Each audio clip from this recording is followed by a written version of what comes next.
In this video, we take a look at the challenges that children riding bicycles face in traffic. As long as you are not on the road with small children, you will not see the problem areas. That was the same for me. So we're going to do that now. If we can make it so that children can move safely in road traffic, then everyone can cycle safely. Let's start in a quiet street. The 4-year-old drives properly on the footpath. The 8-year-old is already allowed to drive on the road. Due to the parked cars, there is regularly no view on one of the children. For accompanying parents, this means having to keep an eye on the traffic, both on the pavement and on the roadway. Intersections are particularly challenging. Here we have the 4-year-old cross into the lane, so that both children are in view and all can turn together without having to dismount. Otherwise, everyone has to stop several times and wait on the road while the small child crosses, or push together on the pavement.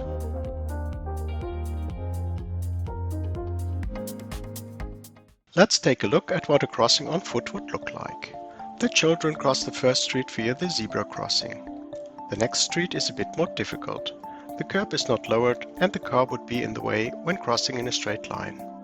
The curb is not lowered on the other side either, so a child might not be able to get onto the pavement on its own. If you did every crossing on foot, everything would take a very long time. Of course, it's safer that way, but you can't give children the fun of covering everyday distances quickly by bike that way. There are places like this that make cycling with children challenging. We see that parking violations make a wide pavement almost impossible to pass for children because they have to pay attention to too many things at the same time. Here we briefly show another example where parking on the pavement is even permitted. As an exception, we drive against the direction of traffic. Children are allowed to do that. The children can only see a little. The cars block their view. Car doors, front doors, entrances to garages. Unsafe terrain for children. Parking on the pavement narrows it too much. At a narrow spot like these stairs, a child can easily get stuck or drive off the curb when swerving and fall. With a rollator or wheelchair, other road users are also at a loss here. This is the end now. Children have to cross onto the roadway. Crossing onto the sideway on the other side is not possible due to the lack of visibility to the right and due to the parked cars.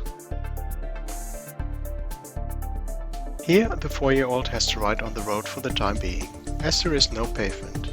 A particular danger point is driving onto the pavement, but that is not possible here because there is no safe access. At the next access point, she has to make a slight larger turn for this and runs into the risk of getting caught in oncoming traffic. Or she gets stuck on the curb, which is too high. A complete lowering could remedy this.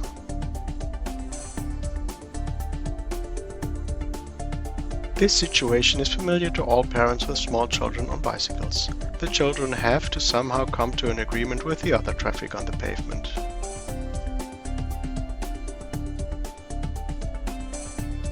We are now moving from a quiet street to a busier street. The situation now becomes confusing for the children. In order to be able to cross safely, everyone dismounts. On the opposite side, there is no access to the pavement where cycling is allowed here. You have to lift your bike onto the curb. When the parking spaces are occupied, everyone has to weave their way through the vehicles parked here. In heavy rush hour traffic, such a crossing is a real adventure for everyone involved. A child driving in oncoming traffic needs tough parental nerves. The pavement may still be used by the 8-year-old, but is not an alternative here due to foot traffic, parked cars and display stands. At every intersection, it is to be hoped that motorists will pay attention to cycling traffic. Without parental supervision, riding here would be an enormous challenge for children. Anything could happen. Crossing cars disregard our right-of-way, car doors open, cars park out, oncoming traffic crosses too far into the cycle lane, and pedestrians cross the road without looking for cycling traffic.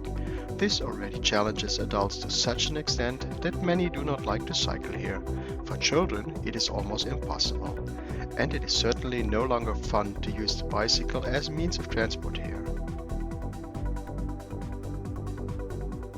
Let's now have a look at how driving with older children in traffic works, here with an 11-year-old. Let's assume we accompany the young lady on her way to school from Alsdorf to Basweiler. From the reasonably safe cycle lane, we make a swerve onto the carriageway. Danger of a car door opening on the right, cars, lorries and buses frequently overtaking closely on the left. The protective lane is about as wide as the bicycle handlebars. The following intersection is not so great. Sharp bends, a pedestrian light that does not apply to us, and frequent oncoming traffic on foot. Past some exits and through an area with sometimes heavy foot traffic, we come to a large traffic light intersection. This was rebuilt a few years ago, so that turning traffic has its own green phase. This is also a clear safety gain for children. Unfortunately, the system was converted to demand lights, also called begging lights in normal language. If children or even adults do not press the button, there is no green light phase. Children and young people could then get the idea of driving through the traffic lights on red, if they are waiting too long.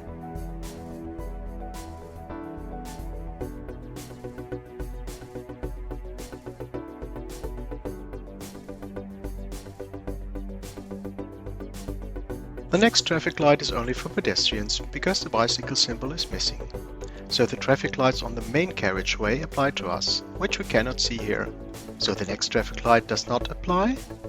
Apart from that, it is not only a problem for pupils. The first crossing only turns green on demand, but only for an incredible 5 seconds.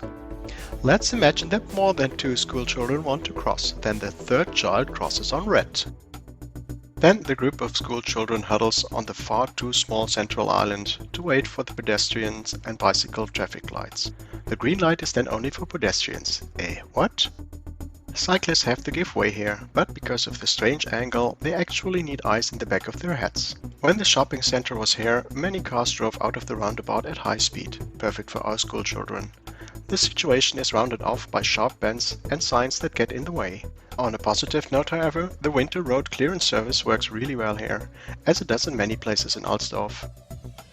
The following roundabout is something very special for our school children, crossing over 5 lanes.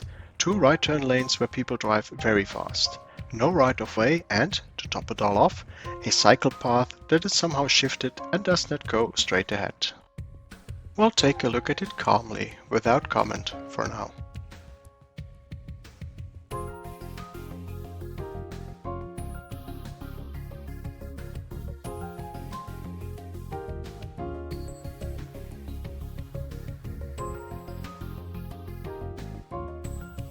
Because it was so spooky, we drive in the other direction again. On the right-hand turn lane, drivers are braking down from 100 km an hour. Then across 2 lanes. While the right lane is stationary, perhaps even giving the child the right of way, someone could still be whizzing past quickly on the left. Now accelerating traffic from the right. And a right turn lane where motorists accelerate to 100 km an hour. Note the offset in the cycle lane. After so much excitement on the main road, we look at a quieter street. Our children should be safe here, right? Probably not. That wasn't a 1.5 meter safety distance. An exception? No, the same again with even less distance. But the last one takes the cake. Less than half a meter to me, less than a meter to our school child. Because the driver couldn't wait 5 seconds for the next gap. 3 dangerous overtaking maneuvers on a distance of 500 meters. Why?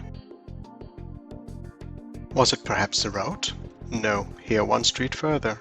Time gain of about 10 seconds. Apparently 10 seconds of lifetime are more important than the lives of our children. In summary, our infrastructure for cycling children needs to be greatly improved, as does the attitude of many motorists. Thank you for watching. Please subscribe to our YouTube channel and recommend us to others.